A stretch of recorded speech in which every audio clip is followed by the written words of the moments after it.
More importantly, how are you? Good. That's so great. That's why I stopped. I know it. Well, great to see you. Okay. Yeah. For the 2 o'clock. You don't know? That's great. These are people who are self-sufficient out there. That's, yeah.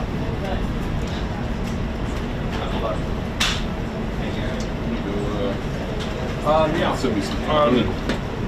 Check the microphone. Yeah. You know what? You take one of those Stools. yeah. She likes the fold-up stools. Smaller one, I guess.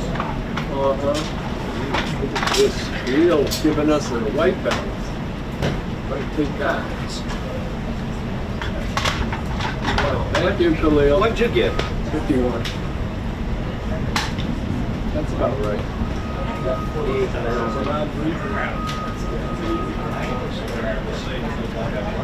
Really?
Hold on 1 second.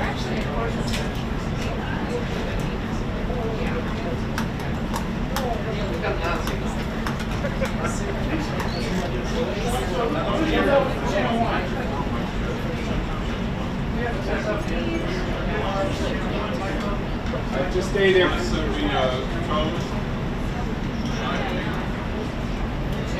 Hear it? All right. I'm going to stay there for a second. Wait, I'm going to call in. Just give me a minute.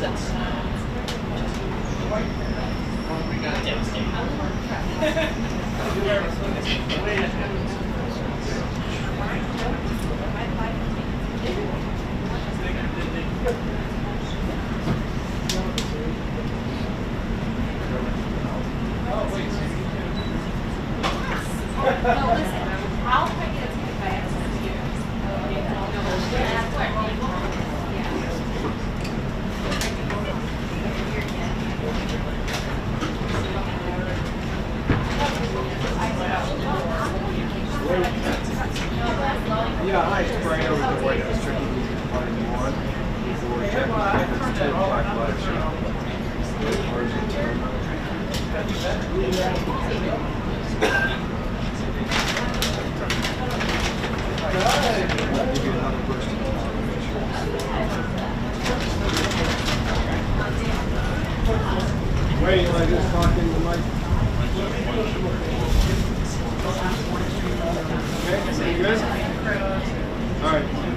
Thank you.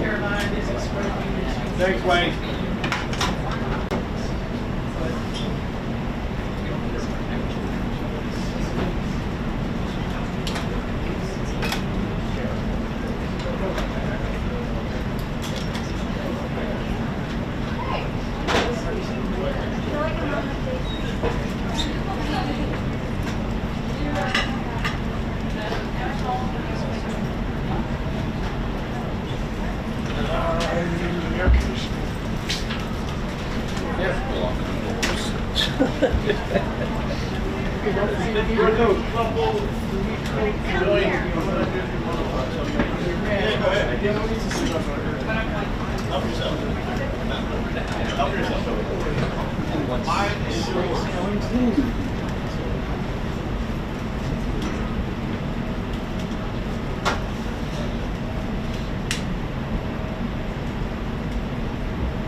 It's too nice outside.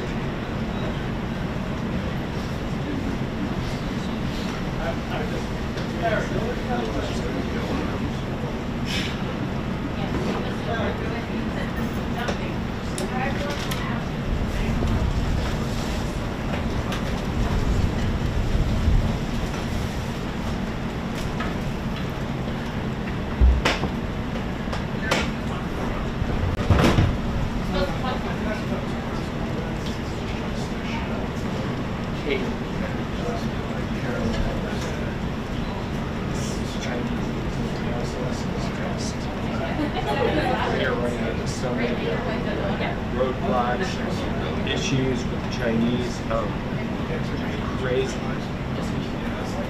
Yeah, I remember the day we used to eat ourselves. I guess they think it's better for everybody. Never is an issue. Yeah, but yeah, I mean, like trying, you know, because once you go through the process, you really know how to handle information. But then there's all this like multi-factor authorization on the site. They will constantly, you know, ask you for codes that are back to your email. So now they double the codes. It just becomes a little hassle. I saw Kate on yesterday. She's like, are you going to China? No. I said, well, I don't think I can. At least the time the season. She said, I already booked the shows near some historical sites. Oh, wow. We're going to do the show in front of the Great Wall. Good for them getting the permission to do all that stuff. Change.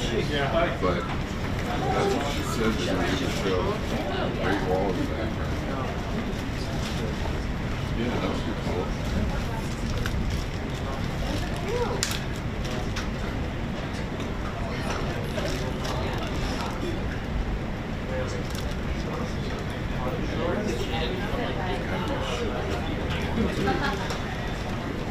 Rebecca came here with 40 applications. It's not all the pool and the uni. That's just the production people.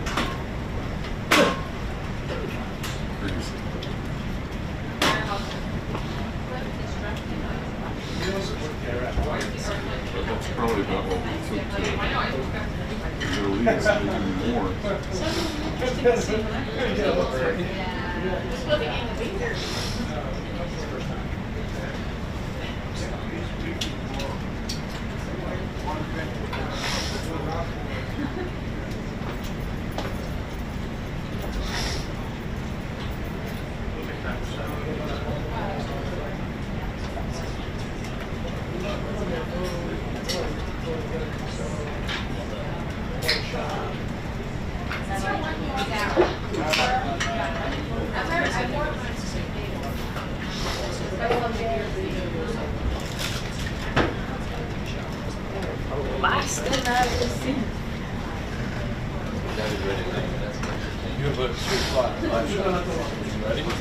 Tell Chris, ask Is that his 400? No, but just tell Chris that You got it.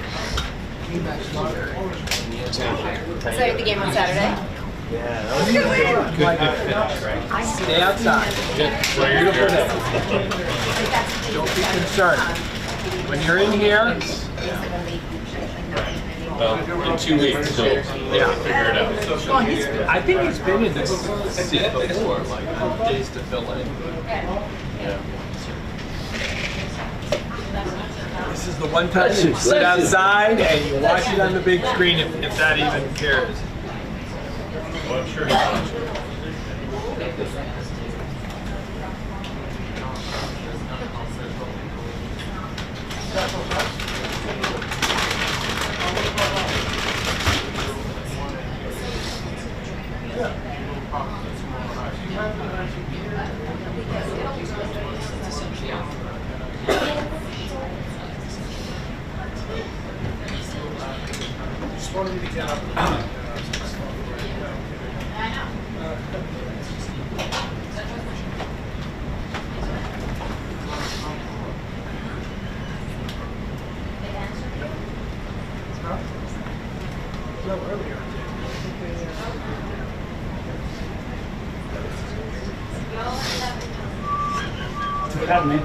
Okay, good luck with that. Thanks. Whoever you need to put a mic. Ed and I You know, I got my best man on that. Have you? I just texted Kate and let her know that I'm going to start channeling my inner threat. I'm going to start texting and emailing her and calling her about tomorrow. Was she doing it with him? Kate? Yeah, I didn't know when I got here. Is she done? It's been a while. Has she done? Yeah. Yeah. I'm going to gather all my questions and do them one at a time. Yeah. What time do we have to be at Andrew? Where do I have to park? Where Do I need a jacket? Is it cold in Cincinnati? Yeah. Are we staying overnight? Is there a backdrop? Still happens. Yeah. So what else have you been shooting this week? What else have you been shooting this week? This week? We'll use the one weekend. Oh, this week? Oh, the easy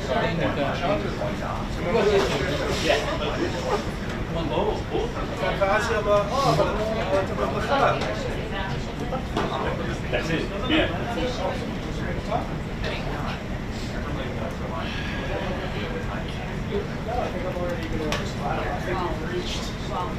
Only an hour out. I think we're ready.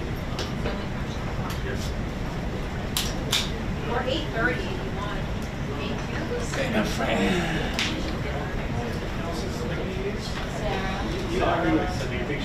8:30. Waiting. My friend.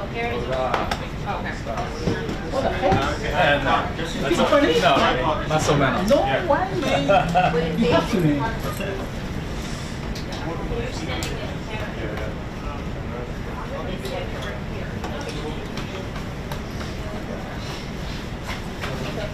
I don't think it's better yet.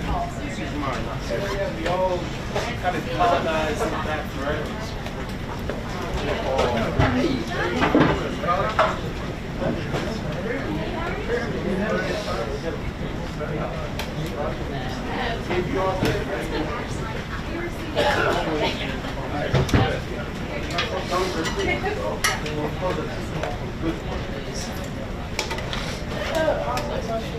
Why would you send me that first picture? Almost there. You shouldn't forget me. Yeah. In the phone. We have two. Oh, you have One so two people. But you can probably stand. Behind. Yeah, behind. Yeah, man, it's 10 years.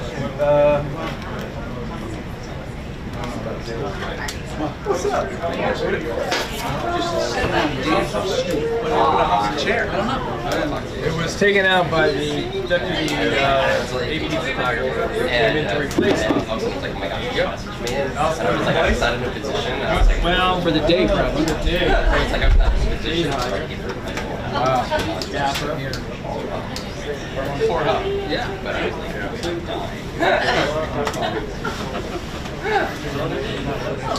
Sure. I'll keep an eye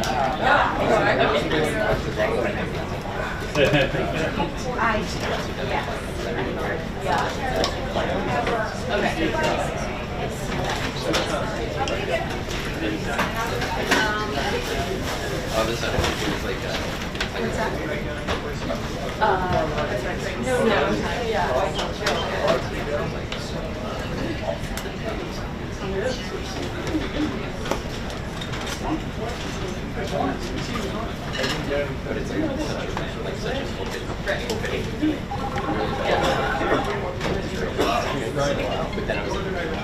Yeah. Yeah, I have a bunch of them.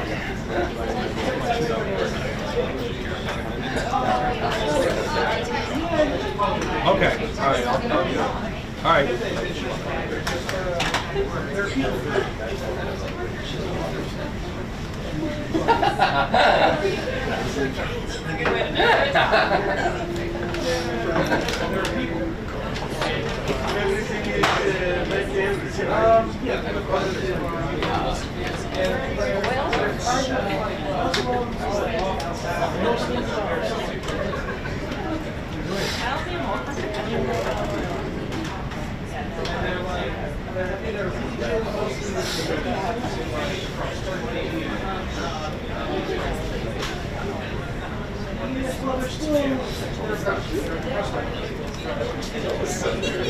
So is that goal achieved? I already leveraged it.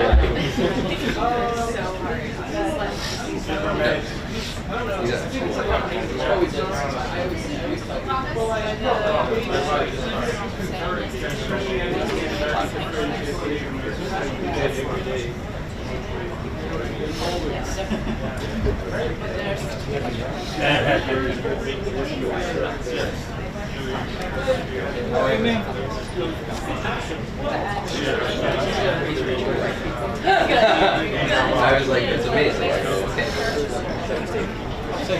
All right. See you later.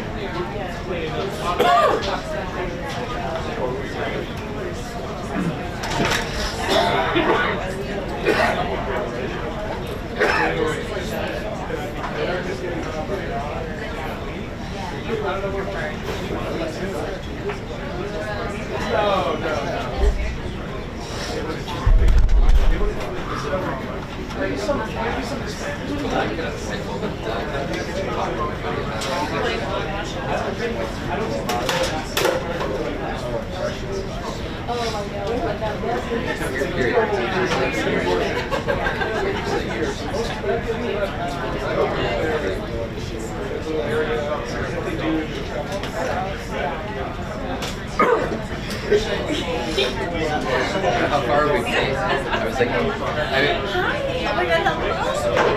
was telling Kate the time a year ago. When she's like, for Alex, recording something.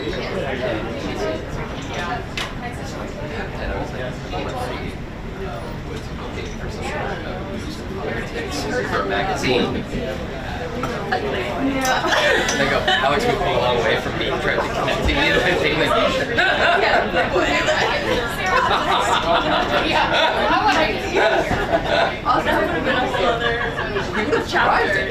you would have been able to write so eloquently. And I decided to be that big word for now. So, we didn't make sport, but you know. I mean, we all wish that we could write interest rates. Right. Yeah. You look so cute. I like I know, I'm still dressed for like winter. Yeah. You are. Yeah. I'm gonna take it off. I go. But oh, I'm not but for us, it's just like the way it's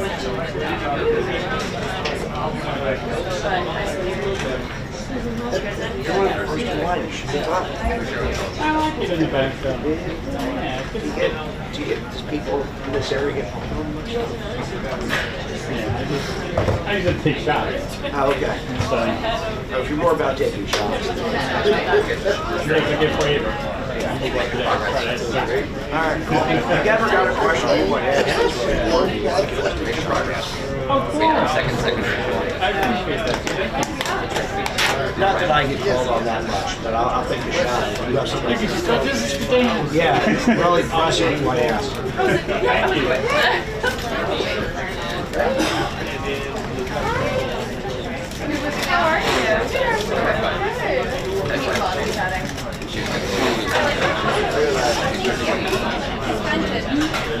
I like your outfit too. I think it's like pre-summer. I'm like, it's literally summer too. Yeah, it is. And I'm gonna wear that one. Are you? Are you? Yeah. There. Oh wow. Yeah. How are you? Oh, that's great. Like our cruise. Oh, that outside. Yeah. Put it outside. Oh, yeah. So I'm like, yeah, that makes sense. And yeah, it's like no.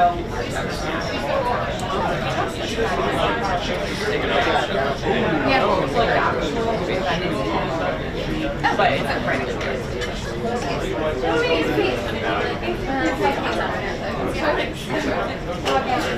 Okay. Alright. Right. I should do this video before we get to read. I didn't even hear about the video. What a great musical show.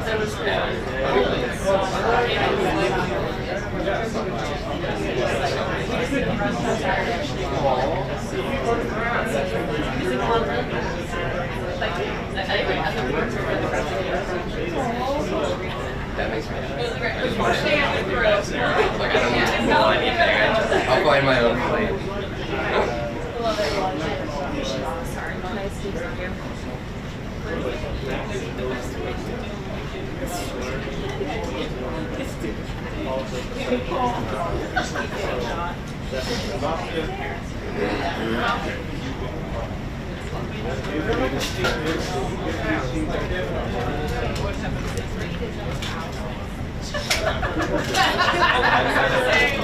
Kara's like, I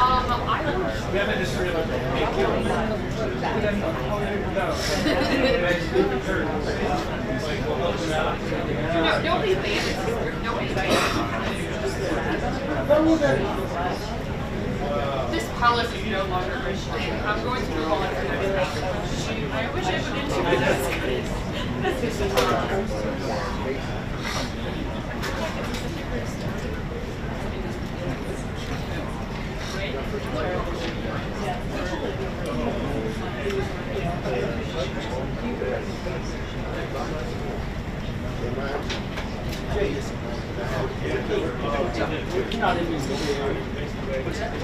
No, no, I need someone stringing a cable across.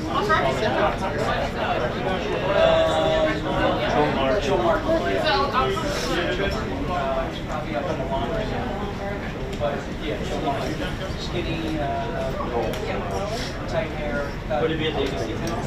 Yeah. Thanks, man. Without the glasses, they were, you know.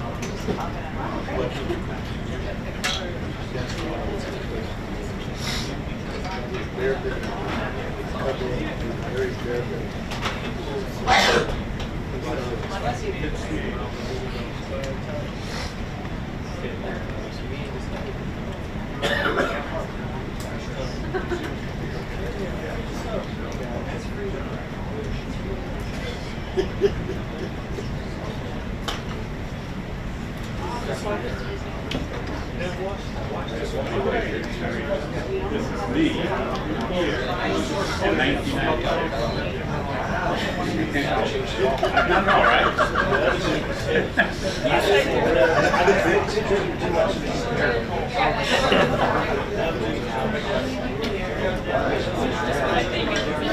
Yeah, I took some pictures. They were Helen Thomas. Man,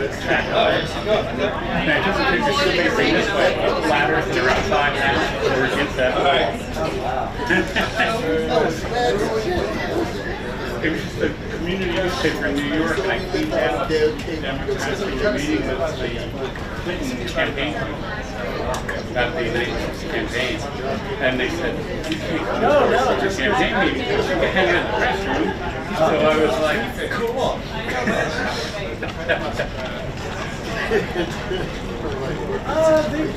Little did I know I'd be here every day forever. That was me and Tim.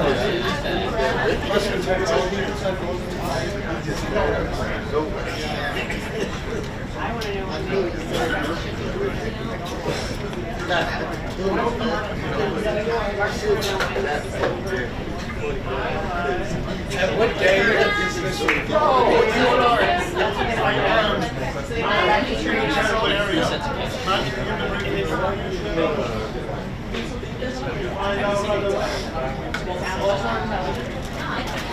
Are we there yet?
So what did you send it? I'm gonna send mine to repair. I mean, I send it to It's very private.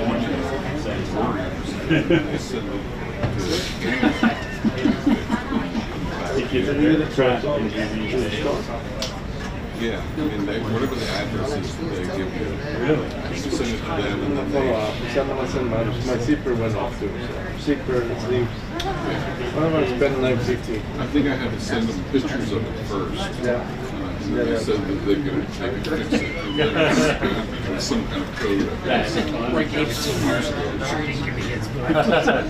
But I've had this jacket probably for 15 years. That's At least 10. I'm gonna repair mine. Let's see.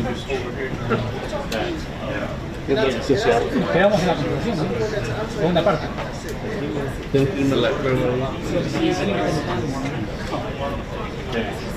Ya no me acuerdo dónde me quedé. ¿De la qué?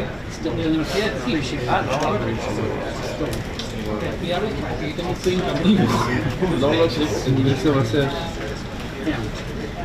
Tienes que investigar bien, porque más si vives aquí en España. Right. Es community college. Like que normally hacen 2 años de community college y después haces 2 años de universidad. Porque es como un más barato. Community college es súper barato y es lo mismo de hacer primer segundo año de. Es para llenarnos los requisitos. ¿Es obligatorio ir ahí? No es obligatorio. Es la forma económica de hacerlo. Si vives en DC, tienes que hablar a alguien que tenga ahí. Por ejemplo, Kia tiene hijos aquí. Los 2 hijos de Kia, la de Boyce, no sé si la conoces. Pero el hijo fue a Arizona y la hija fue a... I'm the editor, pretty much everything. Pero igual, o sea, te dan el crédito aquí, los $20 son por cada libro, así que no está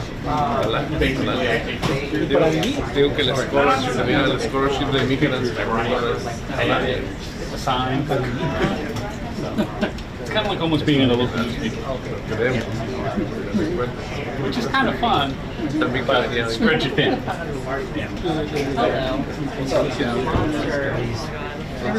The office number is Ya yo estaba pagando como 4 años, pero pagas como 15 los intereses. Yo pago como 16. I mean, on the one hand, I gripe about like, oh, I wish I had more reporters to go sign, Cada año era un préstamo. but at the same time, when El primer año fue $675.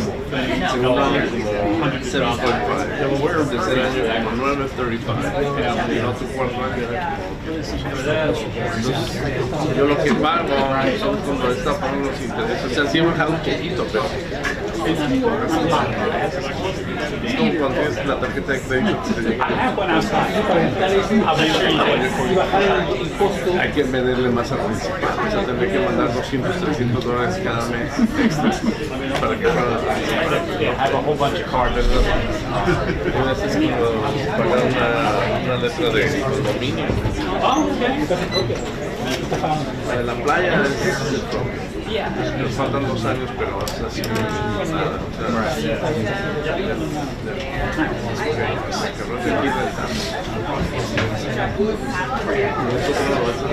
Yo tengo que checar como...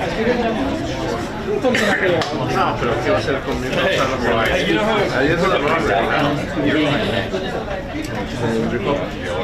They didn't renew the Todos los beach donde vivimos. Me toma 2 horas y media. Yeah, they looked at it like, oh yeah, it's got No, porque es una comunidad de no puedes disfrutar de hacer el bien. I haven't seen him in a while. I haven't. I'll tell you a story. Oh, I know a lot of them. I know HOA.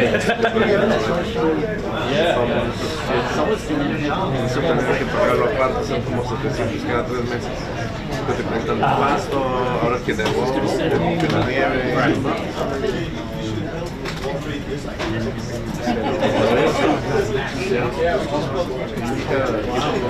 Freedom 250. Oh yeah, yeah. I thought it was from yesterday. You know, the car.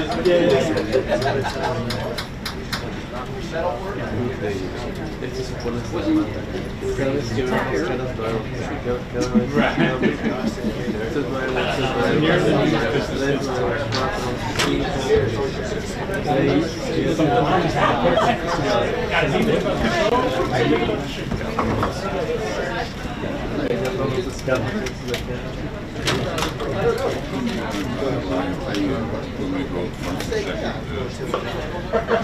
Whenever you're ready.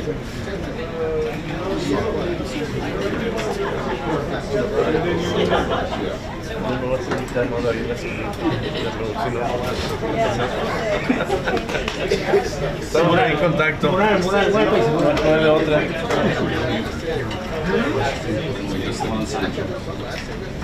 I'm going to go run and give you a card now. Got a little time. I'll see you.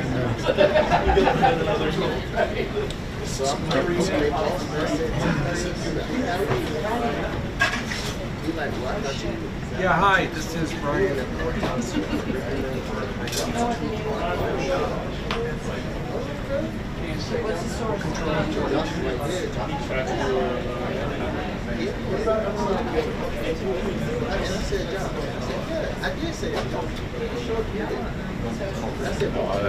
Thank you. Okay, thank you. Vous voyez, il y a seulement une cinquantaine de places dans cette salle. C'est ce qui est très pas suffisant pour tous les journalistes présents, tous ceux qui sont Oh, yeah, yeah, yeah.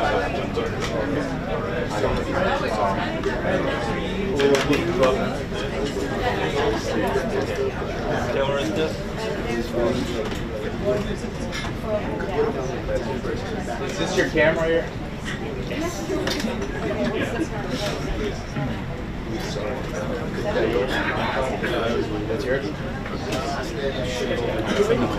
C'est 50 places assises seulement, c'est pour ça que plus de demi-heure avant, vous voyez, il y a énormément de journalistes qui sont pressés dans les allées pour prendre une bonne place pour la place de Karoline. C'est mon cas.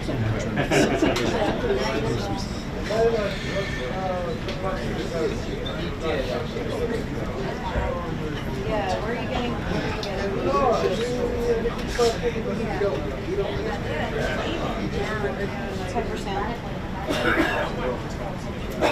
Comme vous voyez, là, c'est des petites 50 places assises seulement qui sont généralement des médias américains. Comme vous voyez, cette salle de presse est trop petite, 50 places assises seulement. Les places sont déjà attribuées aux médias. Pour les autres, c'est pour ça qu'il y a autant de monde assis.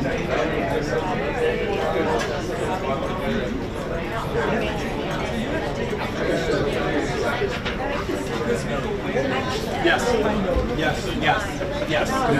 Comme vous voyez, cette 50 places assises seulement qui sont déjà attribuées et réservées. Pour les autres journalistes comme moi, vous voyez, on est déjà en train d'attendre. On est une demi-heure en presse, déjà du monde dans les allées pour avoir les meilleures places et puis pas être tout derrière, comme c'est parfois le cas.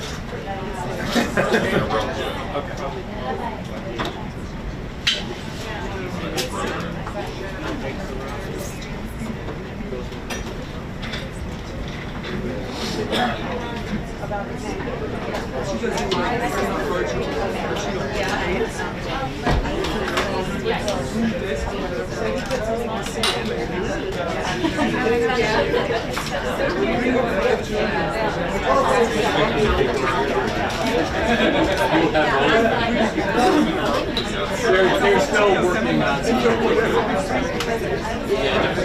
Hold on. They said give them a minute.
Third.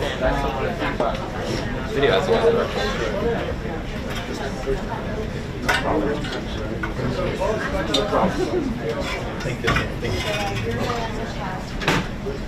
Yo soy Alianza. No soy. ¿Por qué? ¿Ha jugado? Pero Perú no juega hoy. No sé. Hay menos partidos hoy. Barcelona. ¿Quién? Barcelona con el Newcastle. ¿Qué? ¿Amistosos o qué? ¿Liga? ¿O Champions? ¿Barcelona con Newcastle? ¿Hoy día? ¿Hoy día? ¿A las 2? Sí, 2 y 3. Hay 2 partidos buenísimos. 3 partidos buenísimos. ¿Qué más? Que juega el Bayern Múnich, juega también. No me acuerdo contra quién, pero juega también hoy. Barcelona. Newcastle. San Muerte. El partido hoy. Y mañana también. Mañana. Voy a chequear. Posiblemente el Real Madrid y el Champions. ¿Qué? ¿La Champions League? No. Un día es la final. Son los 16 que entran. Ahorita comienza lo bueno. Octavos, ¿no? Sí. Claro.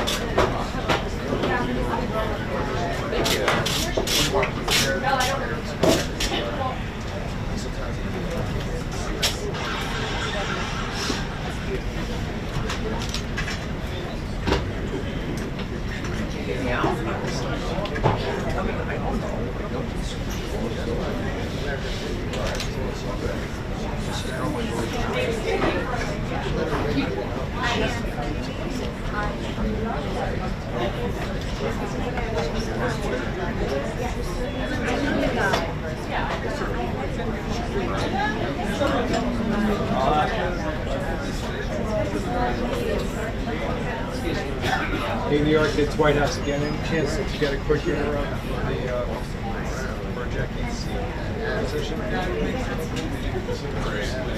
Thank you.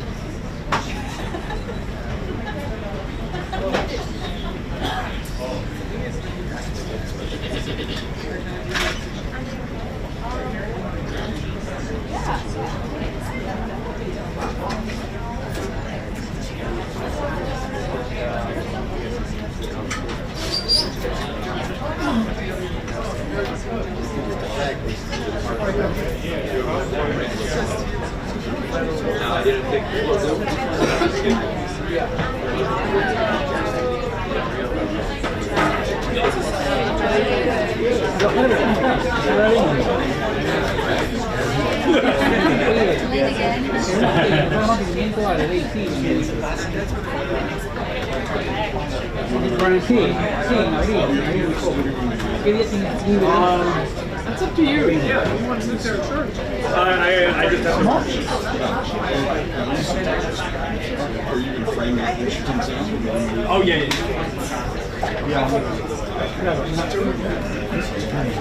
Yeah, I actually. No, es para un momento más fácil. ¿Sabes? Ya lo busco, nada más. ¿Qué te ayudo? Pero en abril, ¿eh? Well, this is really. They're literally like. Yeah. You would be very surprised if you saw. Mi viernes en sábado, 15 de abril. No como los sábados y domingos. Viernes también. Viernes también. The wall to here. Ya, ¿qué día? All of the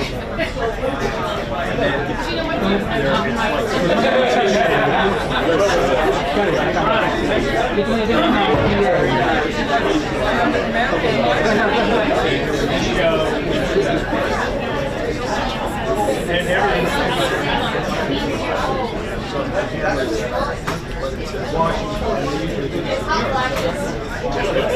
it's not like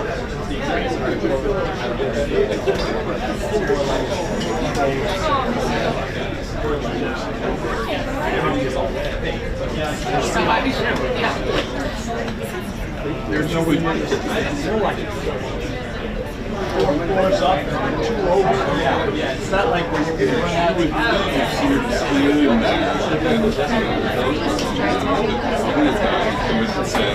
Hey, I see you and hear you. Sure, nothing's like a little thing like that. They're not going to get it. You don't say, hey, this is what it's going to do. When I did it with it, it's called it just like giving it. I'm still setting up. Give that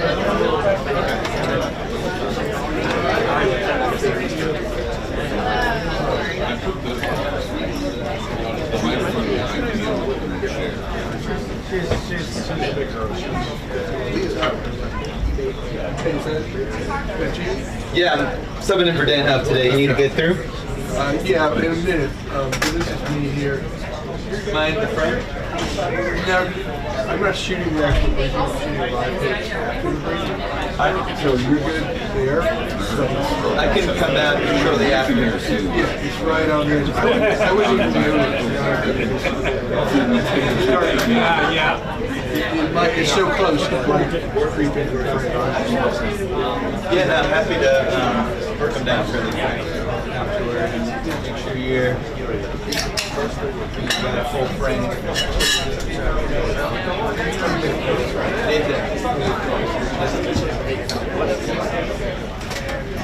You're not going to get there. Oh, I got it. I love her.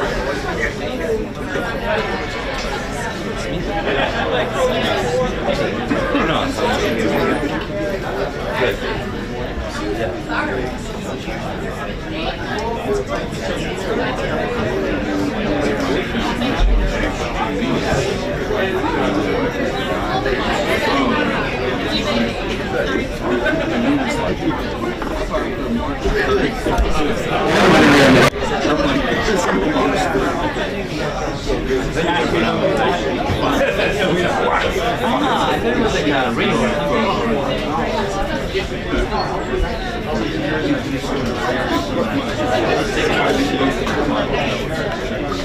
my god, you're the best. Hey, Michael.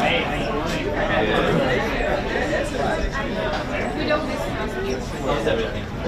Good. I'll have a look later. Thank you very much for the ticket. Yeah, well, now I'm gonna take it out in 1 second if you get it.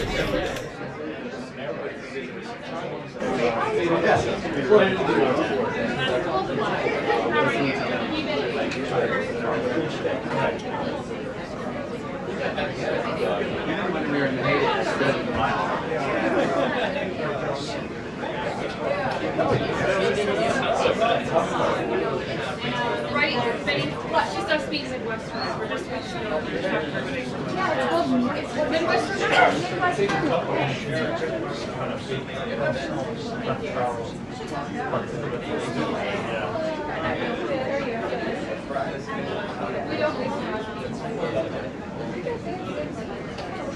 Yeah, we did. I know, I was like looking at the front of the house.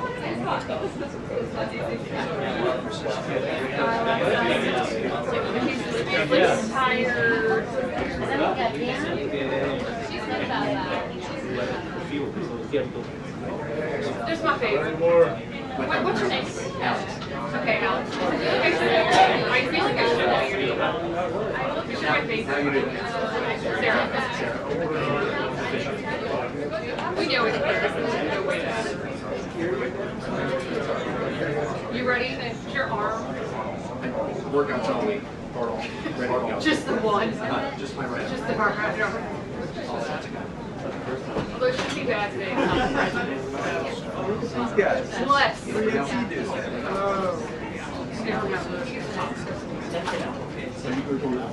Don't worry about me. But I appreciate your support.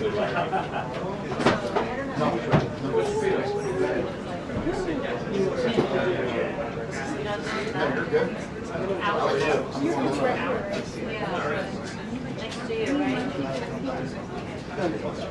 Okay, remember, finish. You go, red hair, Sarah. Okay, She just wants to ask just everybody just go. One of these days. You should say following Saturday. You just say, have you met Sarah? But you haven't. I feel like I'm already It's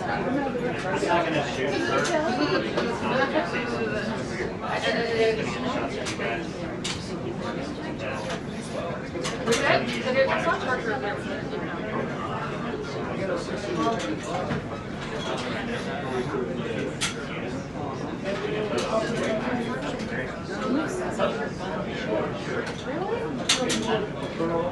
Alex, you look very springy.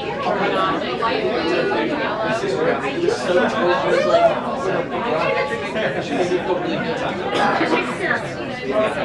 I don't know about this right now. Do they take care of you? Do they take care of me? Like, they have wives. Their wives dress up. Thank God.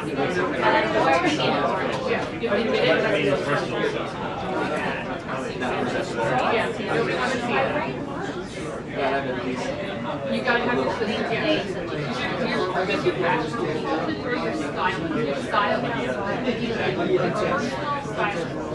the sound is really like, I have a personal style. Oh, it's Yeah, just say that.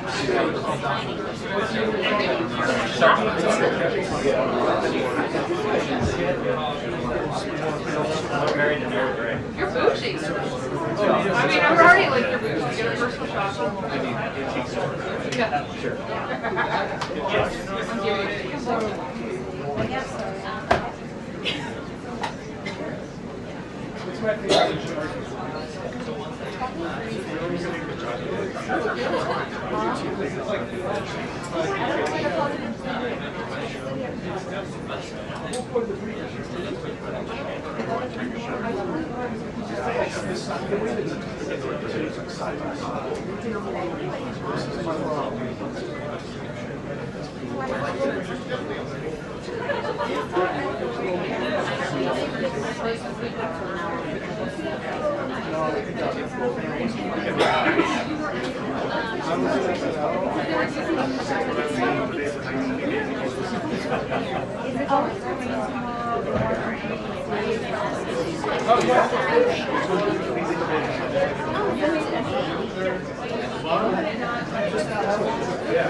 Libby, he was SNL. Wow, SNL. SNL, like they skit on like stuff. And it was on they like those days are awesome. Oh my gosh, so he basically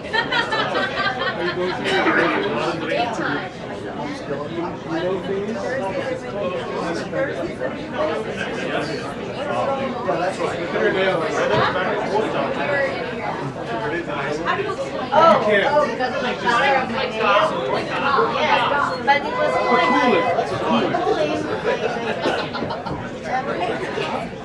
I wish they'd buy me a I got a 12 to 24 in the back. Look at it. I like calling it. It's poor. That would be take me out. Yeah. 12 to 24. Take it to It gives off a young dark, but it's not black, it's chocolate. Oh, I perceived it as dark. It's like preceded. It's almost chocolate. I mean, we get some stuff. Rich, shots fired at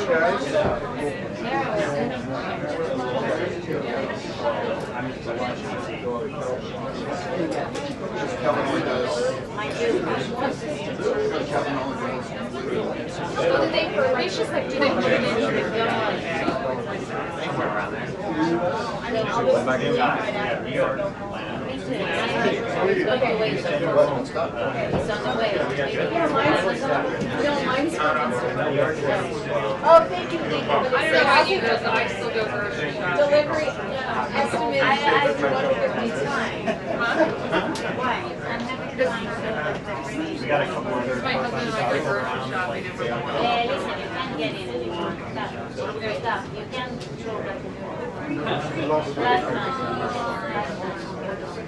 Okay, got it.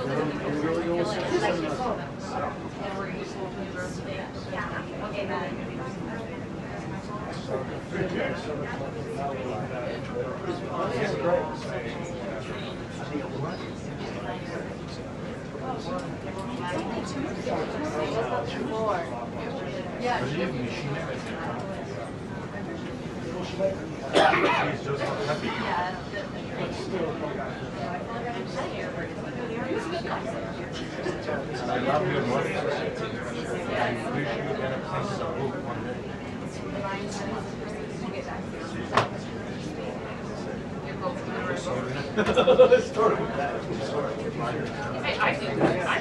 I cannot do it.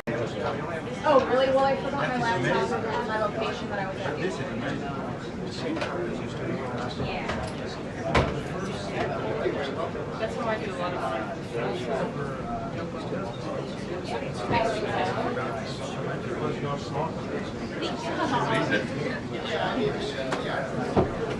You find out something.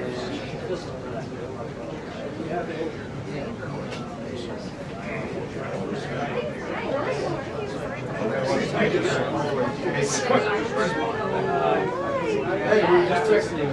Did you come to the table? No, not You apologize for Okay, yeah. Okay, that was funny. No,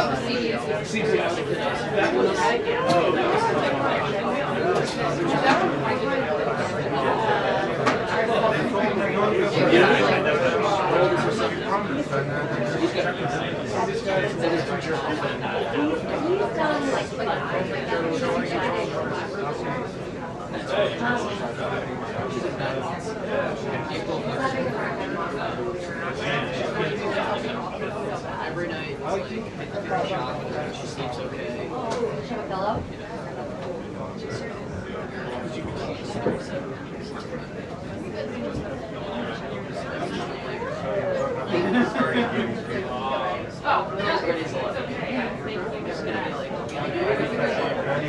You gotta go. No more tripping around. So my buddy delivered his insulated that. Right to his house, they were literally. Julio put that through.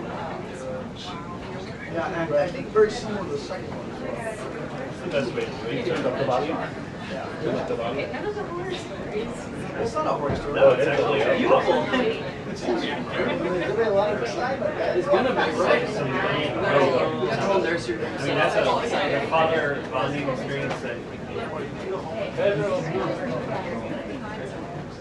That's exactly right. Thank you. Thank you.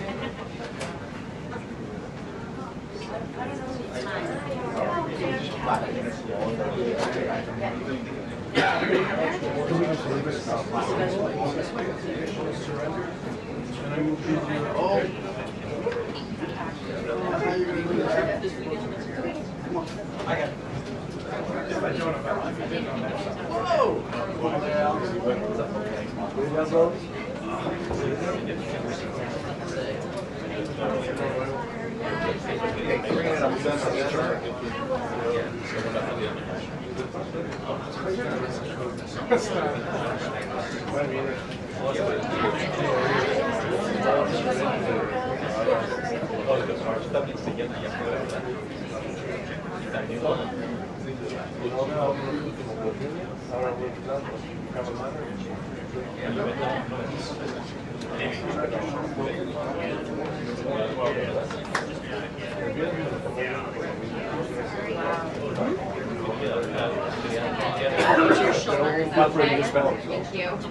very much.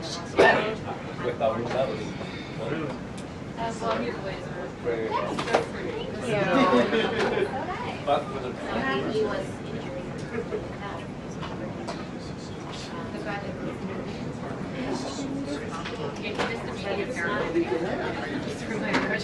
That's why you don't put me.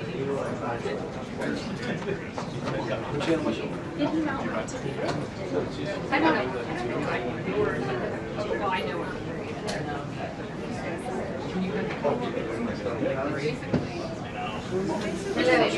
Hello again. It's either cold or hot. There is no in between.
I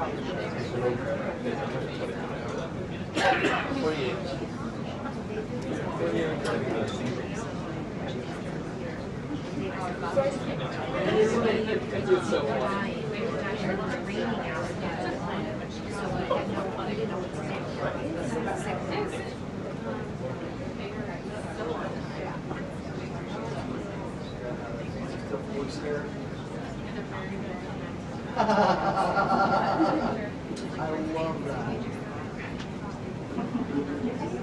Cindy.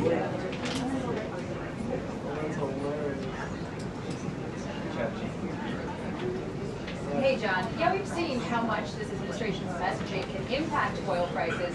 Just a short while ago, the Energy Secretary, Chris Wright, took down a post saying that a U.S. Navy ship had successfully escorted an oil tanker to the Strait of Hormuz.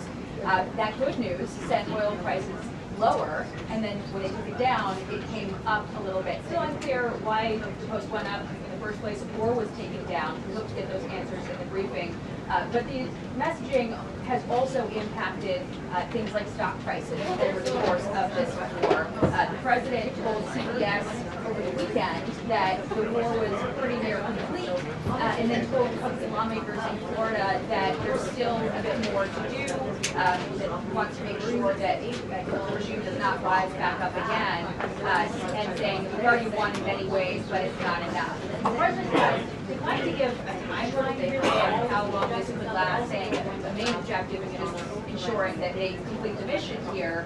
But he declined to say whether the U.S. feels it needs to take out this new Ayatollah, Khamenei's son, and Pete Hegseth, the Secretary of War, said that today is going to be the most intense day of strikes since the start of this operation, as those Iranian leaders continue to block oil going through the Strait of Hormuz, through which about how much, sorry, make sure that I have my facts right, a bit of the world's oil supply flows. So there are smoking questions on those topics. We are, of course, also watching the risk for domestic threats here in the U.S. And there were reports that there were sleeper cells that received messages potentially from the regime to activate domestically. We want to hear from the White House what that means, especially with the partial government shutdown impacting the Department of Homeland Security. Democrats still refusing to fund Homeland over protests about how ICE is being handled. And of course, we are looking for any answers we can get on where the president's head is at about boots on the ground, after there were some reports that last week that he was potentially mulling that. So a lot to get to, and we'll bring it all to you live.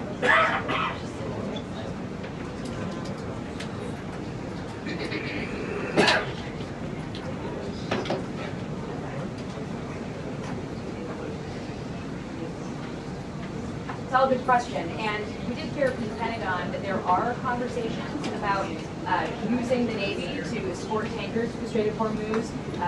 General Kane said this morning that they've got to sort of figure out what all would go into that, the risk-benefit calculation.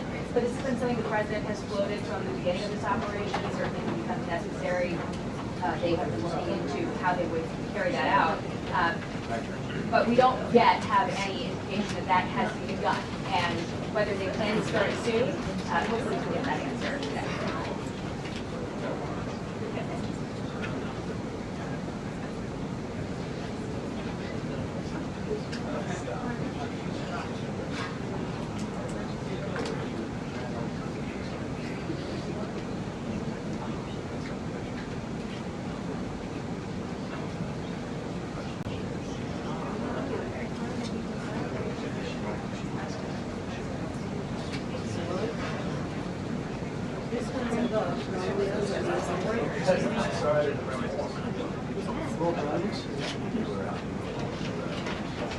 Just cross the wire. The company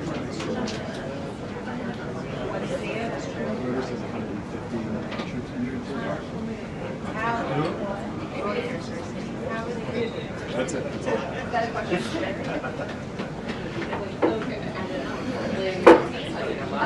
Let's just all guess. No, maybe we should ask her. Well, that sounds good. Wait, Garrett needs to write. Right. Come on, Garrett.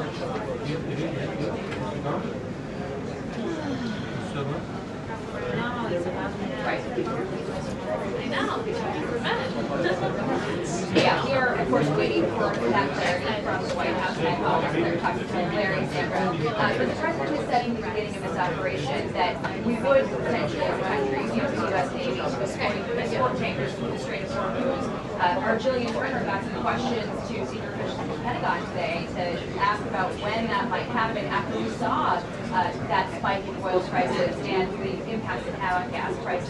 This is something that impacts Americans' wallets, even if the war feels very far away. Everybody sort of at home looks at that and how it impacts their own families and their bottom line. So it's something that is important for the administration to address, especially amid this affordability discussion heading into the midterms.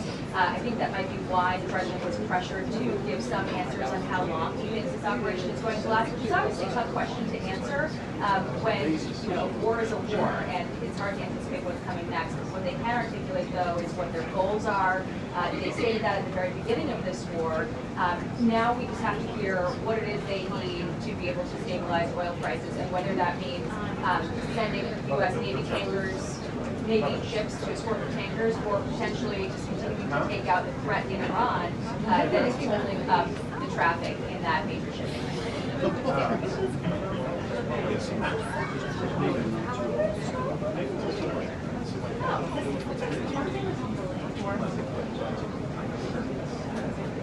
Sure, sorry, I was not sure who she was talking to.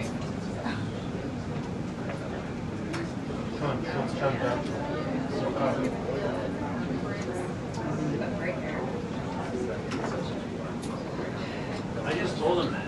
So he has I got a great shot of that. You should see it.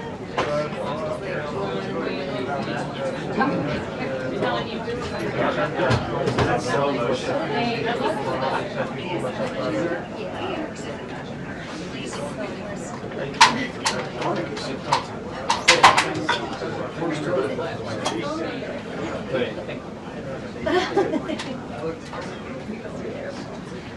Can I get a photo of that? That's AP, right? Yeah, you go.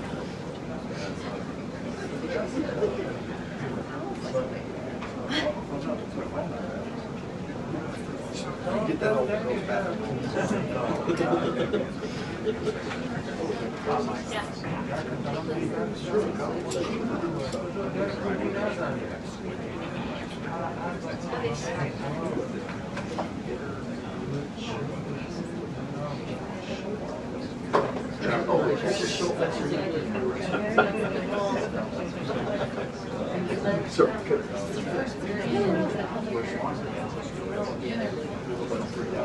Do you need any advice?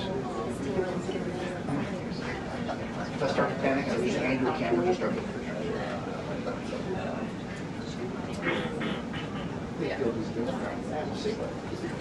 It's too late now.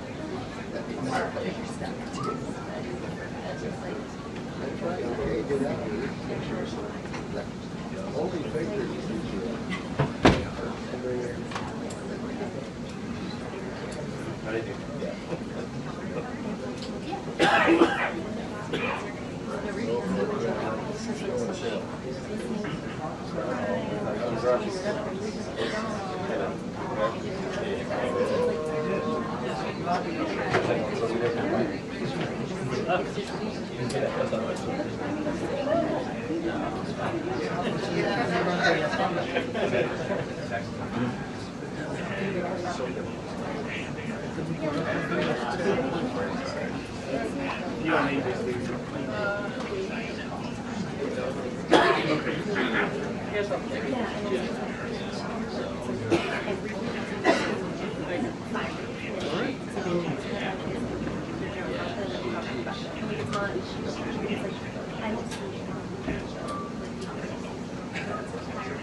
He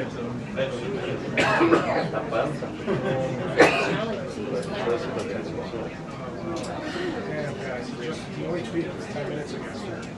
Yeah, but he just Right, it came out. You guys are already that. Yeah, yeah. That's great, Ron. You guys are too tough. 10 minutes.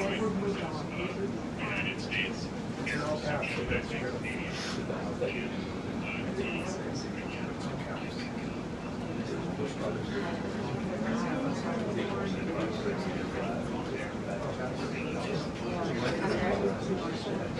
I'm down board. My opinion. Yeah. Basically, PGA National.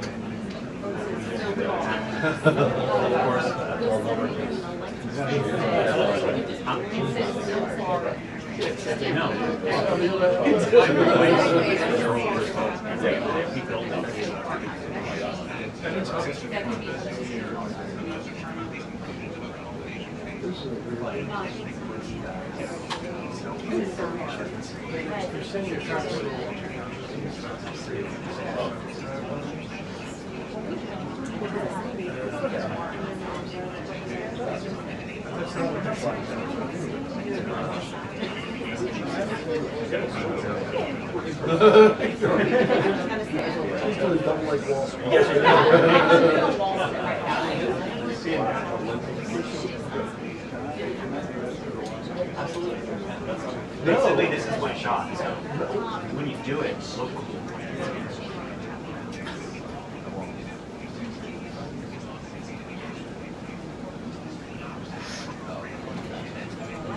You shoot your phone, you just get very.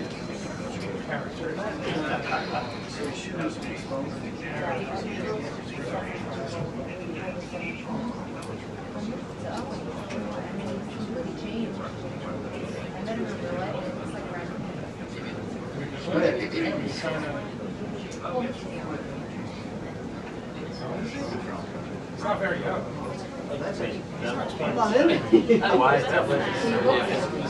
I mean, if I did this, I think he was sort of I'm not sure. I honestly don't know.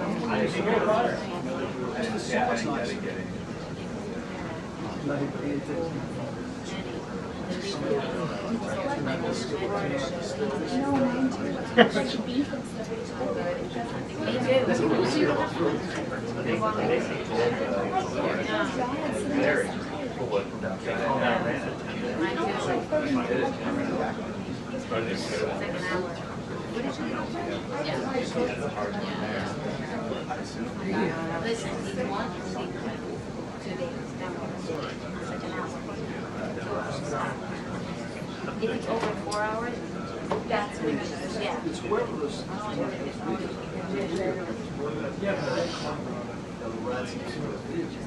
Well, it fixes each but I think they're all like great.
retire.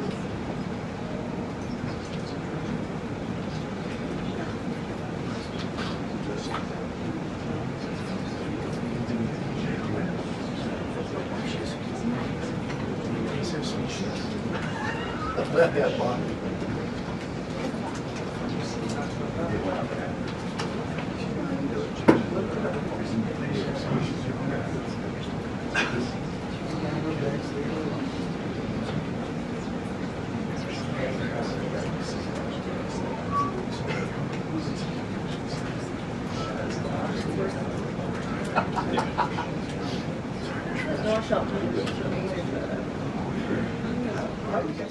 Let's begin with some scheduling updates. Tomorrow, President Trump will travel to the great states of Ohio and Kentucky, where he will tout his economic victories and detail the administration-wide efforts to continuing lowering prices to make everyday life more affordable for working Americans. The president will visit Thermo Fisher Scientific in Ohio and give remarks at Verst Logistics in Kentucky. On Thursday, President Trump and the First Lady will host a Women's History Month event in the East Room. And on Friday, the president will sign several executive orders, and we will provide more details on those later this week. As President Trump shared with the American people last night, the United States military is making tremendous strides towards achieving our military objectives for Operation Epic Fury. 10 days in, this campaign has been a resounding success thus far, and America's warriors are winning this important fight at an even faster pace than we anticipated. More than 5,000 enemy targets have been struck so far. Iran's ballistic missile attacks are down more than 90%, and their drone attacks are down by approximately 85% since the start of Operation Epic Fury. The United States is also annihilating the Iranian regime's navy, and we have destroyed more than 50 Iranian naval vessels, including a major drone carrier ship. None of the regime's vessels are operating in major regional waterways, and the Iranian Navy has been assessed as combat ineffective. The trend is clear. U.S. combat capabilities are increasing and growing more lethal and dominant by the day, while the Iranian terrorist regime's ability to respond has rapidly declined. Now, the U.S. military is moving to dismantle Iran's missile production infrastructure. Our incredible B-2 bombers recently dropped dozens of 2,000-pound penetrator bombs on deeply buried missile sites. Last night, President Trump reiterated his commitment toward keeping oil flowing through the Strait of Hormuz so the United States and all of our allies can receive their energy needs. President Trump will not allow rogue Iranian terrorists to stop the freedom of navigation and the free flow of energy. Let me be clear.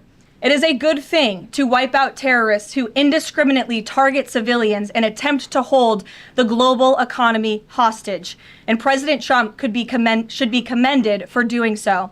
As the president made unequivocally clear to the remaining elements of this terrorist regime in his statement yesterday, if they do anything to stop the flow of oil or goods within the Strait of Hormuz, they will be hit by the world's most powerful military 20 times harder than they have been hit thus far. Moving forward, the stated objectives for Operation Epic Fury remain the same. Destroy the terrorist regime's ballistic missiles, raise their Iranian missile industry to the ground, ensure their terrorist proxies can no longer destabilize the region, and ensure that Iran never obtains a nuclear weapon. President Trump remains confident these goals will be accomplished in swift fashion. As for the oil, President Trump fully expected the rogue Iranian regime to try and disrupt the global markets. That's why President Trump and his energy team have been planning for this long before the strike and have moved quickly to address these temporary disruptions. Thus far, the Trump administration has offered political risk insurance to tankers operating in the Gulf. The Treasury temporarily waived certain oil-related sanctions, and the Commander-in-Chief has offered the U.S. Navy to escort tankers when necessary. The president and his energy team are closely watching the markets, speaking with industry leaders, and the U.S. military is drawing up additional options following the president's directive to continue keeping the Strait of Hormuz open. I will not broadcast what those options look like, but just know the president is not afraid to use them. Rest assured to the American people, the recent increase in oil and gas prices is temporary, and this operation will result in lower gas prices in the long term. Once the national security objectives of Operation Epic Fury are fully achieved, Americans will see oil and gas prices drop rapidly, potentially even lower than they were prior to the start of the operation. And we will live in a world where Iran can no longer threaten the United States or our allies with a nuclear bomb. On another matter here at home, President Trump is urging Congress to pass the Save America Act, one of the most critical pieces of legislation in our nation's history. The Save America Act is overwhelmingly popular with all Americans because each provision is rooted in common sense. The Save America Act has 5 simple requirements as requested by the President of the United States. Number 1, voters have to show ID to cast a ballot in an American election. Very simple. 90% of Americans, including more than 80% of Democrat voters, agree with this. Number 2, the Save America Act will require all voters to show proof of citizenship in order to register to vote in American elections. Again, this is popular and rooted in common sense. Only American citizens have the right to vote in American elections. But after Joe Biden and the Democrats allowed tens of millions of illegal aliens into our country, it's more important than ever to ensure that only American citizens are registering to vote on our nation's voter rolls, and Congress needs to pass this. Number 3, the Save America Act abolishes the incredibly unsecure practice of universal mail-in ballots, which throw the door wide open for fraud. Importantly, the Save America Act maintains exceptions for Americans to use mail-in ballots for illness, disability, military, or travel reasons. The bipartisan 2005 report of the Commission on Federal Election Reform, chaired by, of all people, former President Jimmy Carter and former Secretary of State James Baker, concluded that, quote, absentee ballots remain the largest source of potential voter fraud, and it is time for Congress to finally address this. Number 4, the Save America Act permanently bans men from competing in women's sports.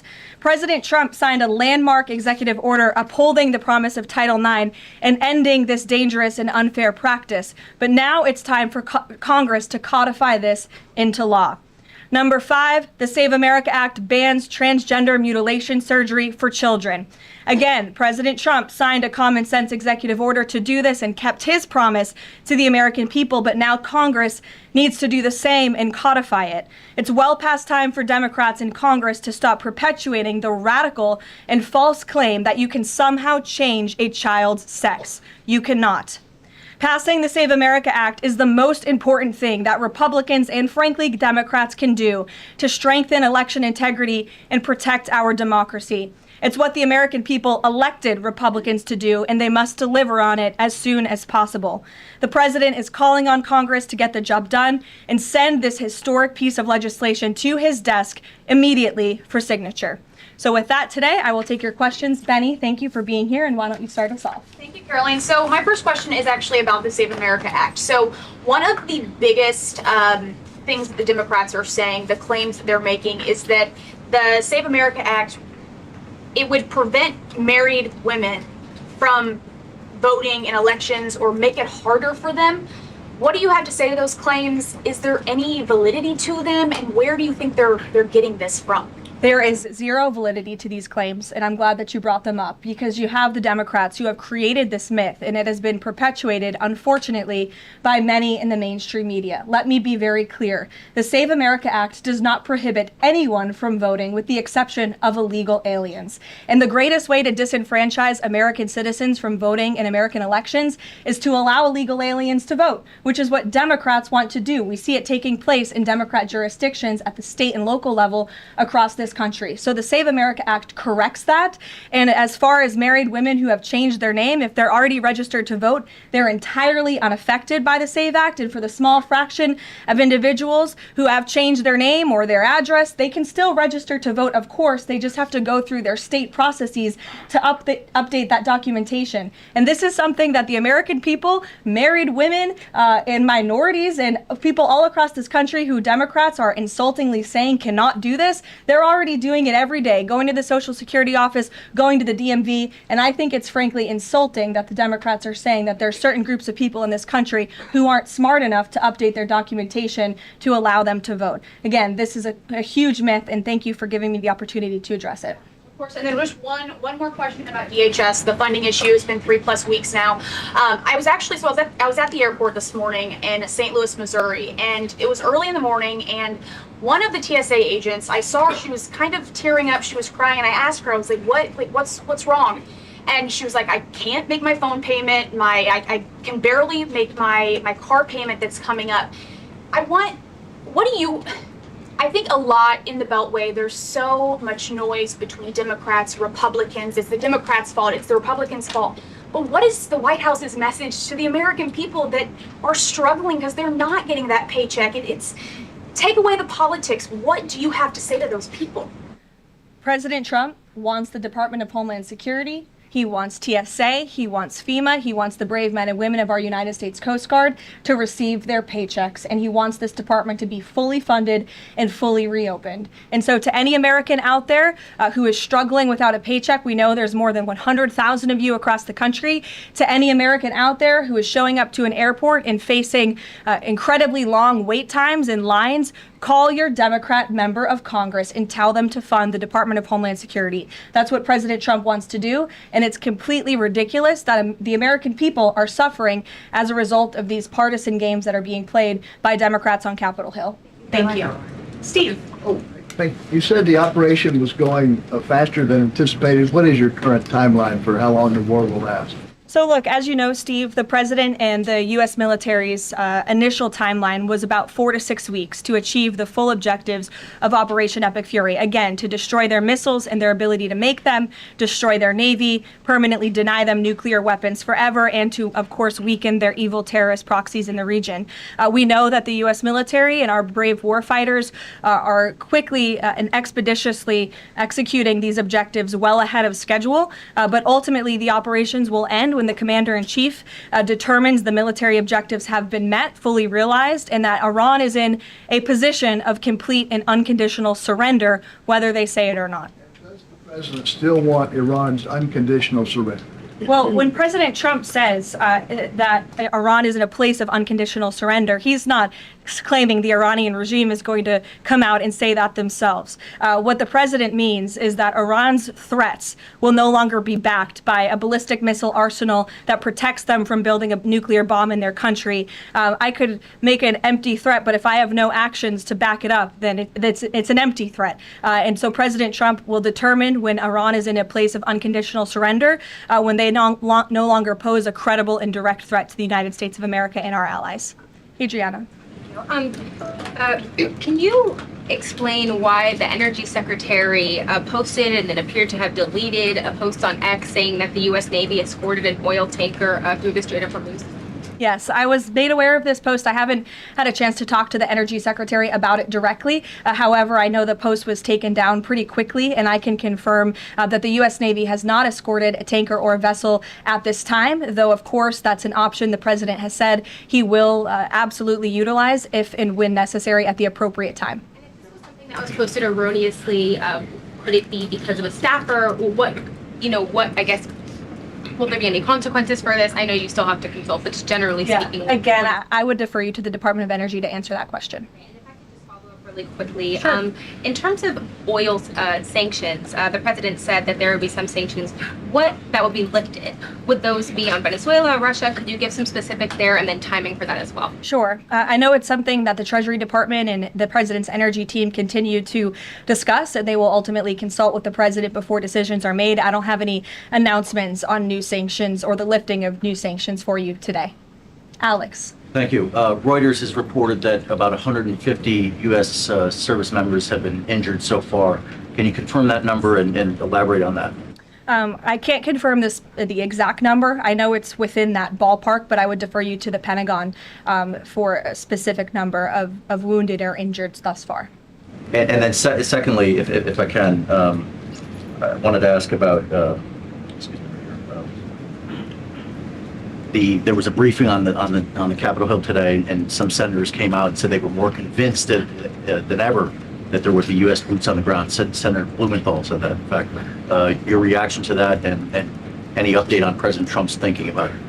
Look, I would say that Democrats on Capitol Hill are clearly being quite disingenuous. 3 years ago, not a single Democrat voted for the against the resolution condemning Iran as the world's leading state sponsor of terror. Yet now, with President Trump as commander-in-chief finally taking the action that so many Democrats have called on the commander-in-chief to do for many, many years, to wipe out the threat of a rogue Iranian terrorist regime, now all of a sudden Democrats are playing politics with this long-standing bipartisan policy of the United States, and 53 of them in the House recently voted against the resolution condemning Iran as the world's state sponsor of terror. So I wouldn't take Democrats at their word. As for boots on the ground, the president has talked about this repeatedly. Wisely, he does not rule options out as commander-in-chief. So again, I would hesitate to confirm anything that a Democrat on Capitol Hill says right now about the president's thinking. Garrett. John, you outlined to Steve the military components of what would be involved in ending this war, but it seems like there's a political component too. The president said to Fox earlier today that he doesn't believe the new Ayatollah can live in peace. He made a variety of comments suggesting that he should be involved in picking the new Iranian leader. Is the ending of this war also contingent on Iran selecting a leader that the president finds acceptable? And if so, how is that not the definition of a regime change war? Look, as President Trump has blatantly and frankly stated, it's obviously within the best interest of the United States and the West to no longer have a radical terrorist in charge of Iran, especially as we see their reaction to Operation Epic Fury. They had their missiles turned towards our Gulf and Arab partners in the region. Again, this was a regime that chanted, or still chants, death to America. We look at the way that they are holding the entire world hostage with the restricting of the free flow of energy through the Strait of Hormuz.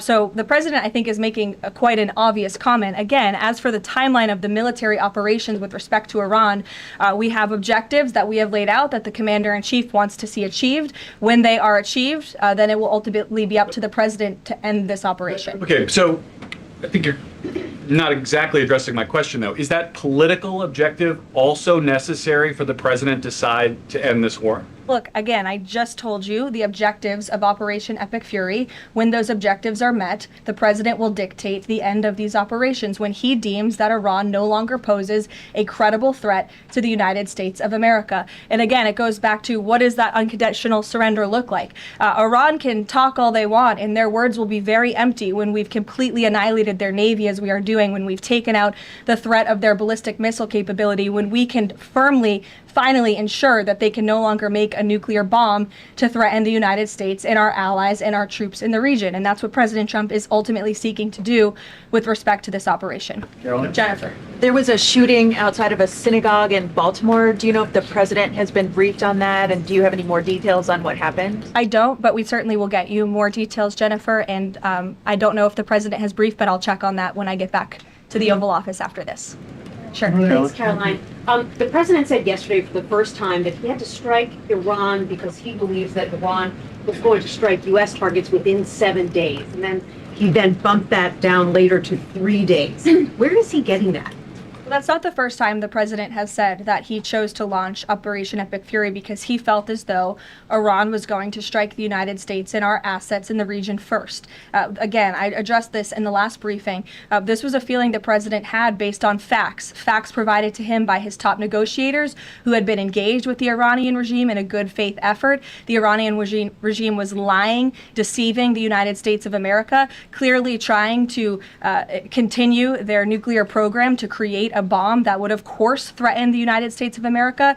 Again, their ballistic missile arsenal, they were rapidly and aggressively increasing that by the month to a place where they would essentially build immunity for themselves, where a future president or President Trump would not be able to launch this incredibly successful operation. And so the president, again, as I have reiterated and he has said, was not going to sit back and allow the Iranian regime to threaten or to attack the United States of America any longer. But there are no U.S. leaders or Israeli leaders who are making those same claims. So is he making this up to justify his decision to go to war now? The president is not making anything up, Nancy. He is looking at this every single day based on intelligence, based on facts, and based on intelligence that he himself and his negotiators have consumed based on their, again, negotiations with the rogue Iranian regime over the past year. And the president and his team tried in a good faith way to reach a diplomatic deal through peaceful means with the Iranian regime. And Iran chose this path to death and destruction. Iran wanted to attack the United States of America, and the president was not going to sit back and allow that to happen. He was not going to sit back and allow that to happen, and everyone in this room should be grateful for it. John.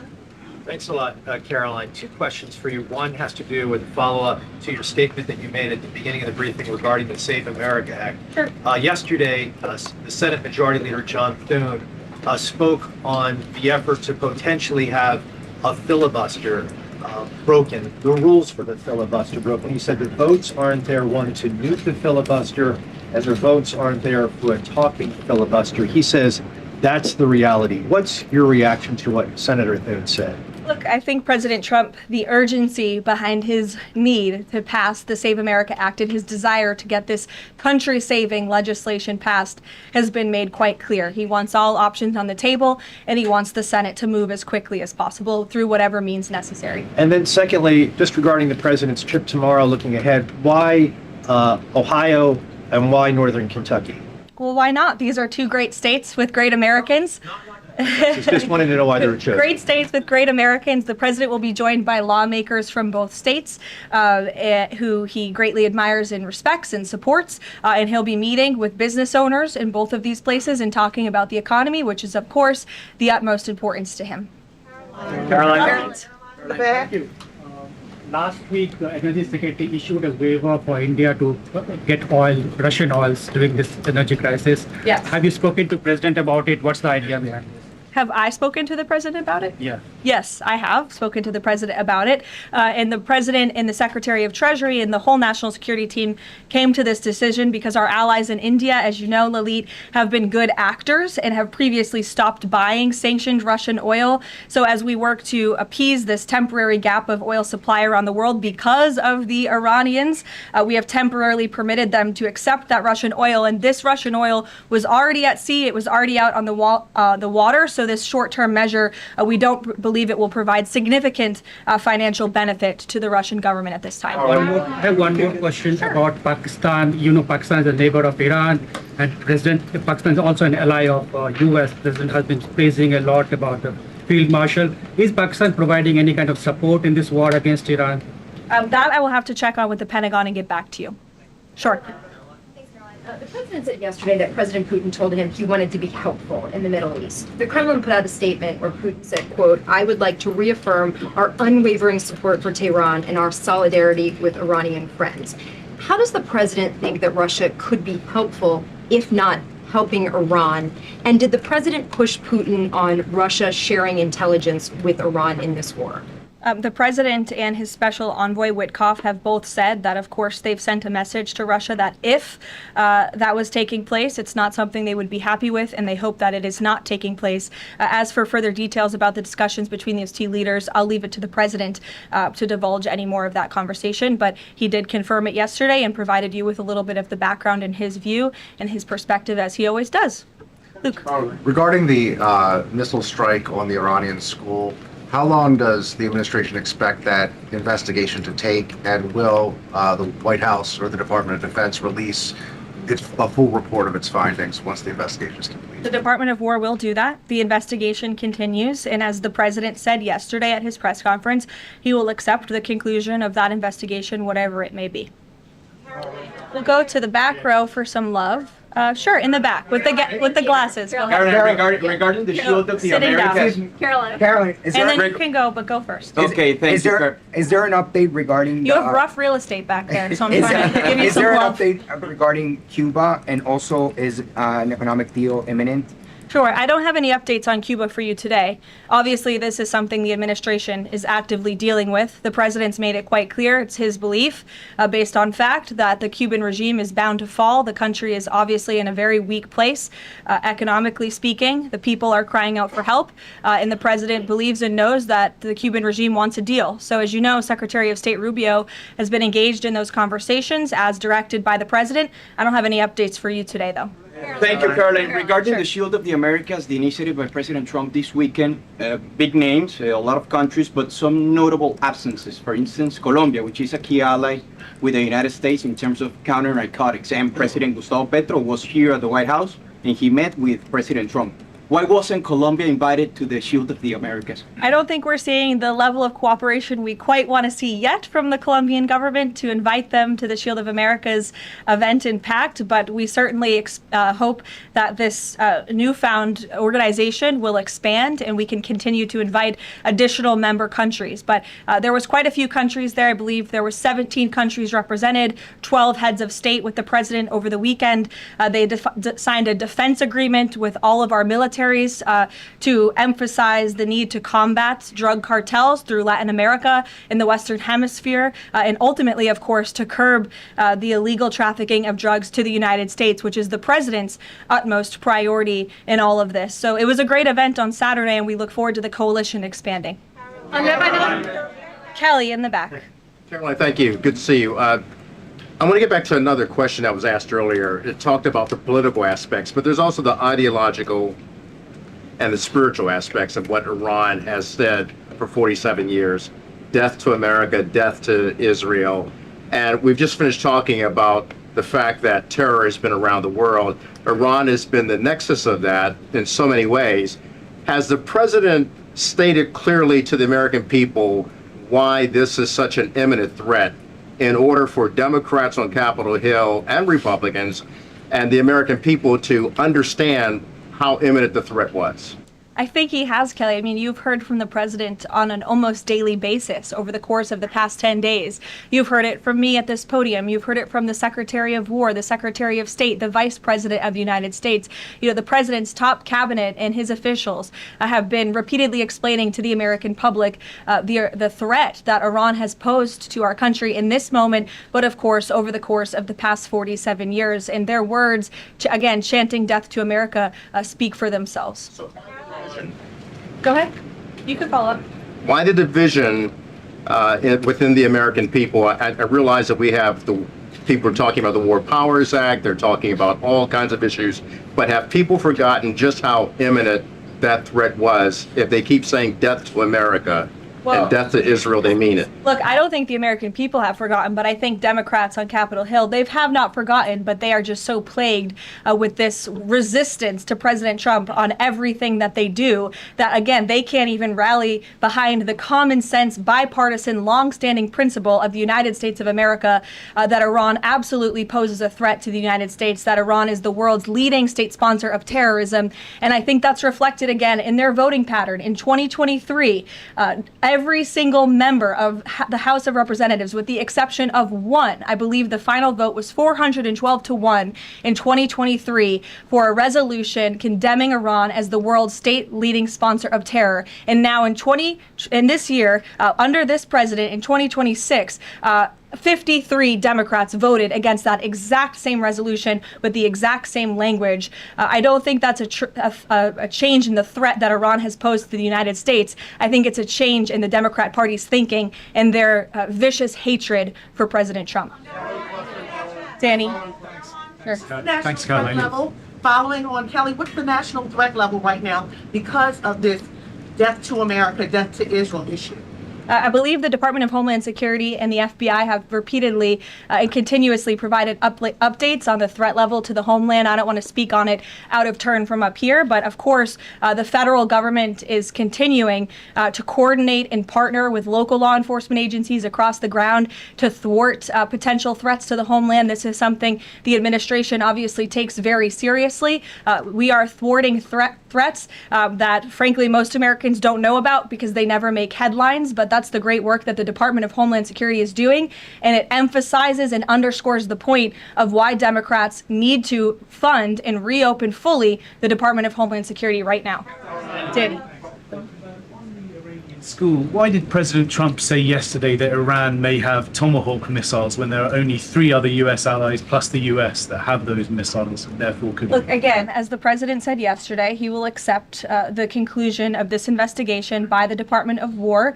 I know there's been a lot of speculation in the media about who may be responsible for this. We're not going to get ahead of the Department of War and the conclusion of that investigation. The president has a right to share his opinions with the American public, but he has said he'll accept the conclusion of that investigation. And frankly, we're not going to be harassed by the New York Times, who's been putting out a lot of articles on this, making claims that have just not been verified by the Department of War, to quickly wrap up this investigation because the New York Times is calling on us to do so. Thank you. Thank you so much. Carolyn, with the DHS currently under a partial Democrat shutdown, does the administration have any specific concerns about potential impact on Homeland Security or intelligence monitoring of sleeper cells inside the United States? And do you have any comment on the bombing, the two individuals that bombed New York City or tried to? Yeah, it was absolutely despicable to see that attack in New York City. I know the FBI is investigating, and the Department of Justice and SDNY have announced they are charging those two individuals and alleged terrorists, and I know they won't rest until justice is sought in this case. Daniel. Daniel, Thank go you, ahead. Caroline. Appreciate it. Millions of Americans are filing taxes for the first time since the president signed the One Big Beautiful Bill Act into law. New reports say that new IRS data says that the average federal tax refund is around $3,800, a little bit up from the last period of last year. Does the president believe that the average federal tax refund increasing this year could provide a little bit more economic growth, something that he's been very focused on as the year progresses? Absolutely. And Americans are going to start benefiting from the fruits of President Trump and Republicans' labor through the passage of the One Big Beautiful Bill and these historic tax cuts. We are midway through tax season, so just to provide an update from the Treasury Department that just went out moments ago, nearly 63.5 million tax returns have been processed thus far, 45% of the anticipated total number of tax returns by April 15th, so don't forget to file your taxes, people. And the average refund this year is more than $3,700. And we know that more than 27.5 million individuals who have filed their tax returns thus far have claimed at least one of President Trump's new tax cuts. Over 3.5 million returns have claimed no tax on tips. Over 15.5 million returns have claimed no tax on overtime. Over 9.2 million returns have claimed the enhanced deduction for seniors.